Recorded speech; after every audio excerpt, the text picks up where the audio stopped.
गीता दर्शन श्रीमद् भागवत गीता भाग 13। गीता दर्शन श्रीमद् भागवत गीता भाग 13 में भगवान श्री कृष्ण अर्जुन से कहते हैं कि हे अर्जुन, असत्य का कोई आधार नहीं होता, सत्य कभी समाप्त नहीं होता। इस प्रकार इन दोनों का ही तत्व ज्ञान सिर्फ तत्व ज्ञान को समझने वाला ज्ञानी व्यक्ति ही समझ पाता है। हे अर्जुन, तुम एक निराशाजनक व्यक्ति हो जिसके प्रकाश में पूरा जगत व्याप्त है। उस अविनाशी जीव को कोई नहीं मार सकता। इस नाश रहित अप्रमेय नित्य स्वरूप जीवात्मा के ये सब शरीर नाशवान कहे गए हैं। इसलिए हे भरतवंशी अर्जुन, तुम युद्ध करो। जो इस आत्मा को मारने वाला समझता है और जो इसको मरा हुआ मानता है, वे दोनों ही नहीं जानते, क्योंकि यह आत्मा वास्तव में न तो किसी को मारता है और न किसी द्वारा मारा ही जाता है। ये आत्मा किसी काल में भी न तो जन्मता है और न मरता ही है, तथा न ये उत्पन्न होकर फिर न होने वाला ही है, क्योंकि यह अजन्मा नित्य सनातन और पुरातन है। शरीर के मारे जाने पर भी ये मारा नहीं जाता। हे पितापुत्र अर्जुन, जो पुरुष इस आत्मा को नाश रहित नित्य अजन्मा और अव्यय जानता है, वो पुरुष कैसे किसी को मारता या मरवाता है। नासतो विद्यतो भावो ना भावो विद्यते सता, उभयोरपि दृष्टोऽन्त स्तन्योस्तत्वदर्शिभिः। असत वस्तु की तो सत्ता नहीं है और सत का अभाव नहीं है। इस प्रकार इन दोनों का ही तत्व ज्ञानी पुरुषों द्वारा देखा गया है। असत, that which is changing, has no existence whatsoever, and there is no absence of Sat, that which is permanent. This essence of both these is seen by the enlightened man.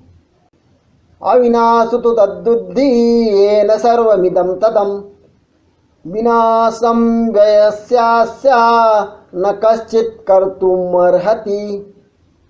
नाश रहित तो तुम उसको जानो जिससे ये संपूर्ण दृश्य जगत व्याप्त है। इस अविनाशी का विनाश करने में कोई भी समर्थ नहीं है। No that to be imperishable which pervades all this universe, nobody is capable in destruction of that imperishable truth. अंतवंत इमे देहा नित्यस्योक्ताः शरीरिणः, अनाशिनो प्रमेयस्य तस्माद् युध्यस्व भारत। इस नाश रहित अप्रमेय नित्य स्वरूप जीवात्मा के ये सब शरीर नाशवान कहे गए हैं। इसलिए हे भरतवंशी अर्जुन, तुम युद्ध करो। All these bodies of imperishable, unprovable and eternal self are set to be perishable.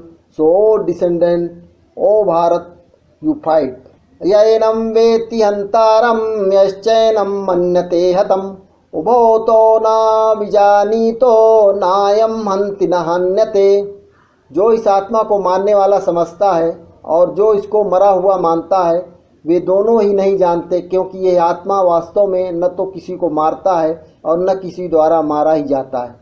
Who thinks of this self as killer and who thinks of this self as being killed, both these do not know correctly, because itself neither kills nor is killed. न जायते म्रियते वा कजाति नाय भूत्वा भवितान् वा न भूयः, अजो नित्या शाश्वतोऽयं पुराणो न हन्यते हन्यमाने शरीरे। ये आत्मा किसी काल में भी न तो जन्मता है और न मरता ही है, तथा न ये उत्पन्न होकर फिर न होने वाला ही है, क्योंकि ये अजन्मा नित्य सनातन और पुरातन है। शरीर के मारे जाने पर भी ये मारा नहीं जाता। Neither itself is ever born nor it ever dies, and neither it comes in existence and ceases to exist later, nor the reverse, because this self is unborn, eternal, unchangeable and primeval, which is not killed even when the body is destroyed. Veda vinashinam nityam yaenam jam vyayam, कथम सा पुरुषा पार्थ कम घातयति हंतिकम। हे प्रतापुत्र अर्जुन, जो पुरुष इस आत्मा को नाश रहित नित्य अजन्म और अव्यय जानता है, वो पुरुष कैसे किसी को मारता या मरवाता है। वो सनाप Pratha, who knows this self as indestructible, eternal, unborn and inexhaustible, how can he kill anybody, himself or by others?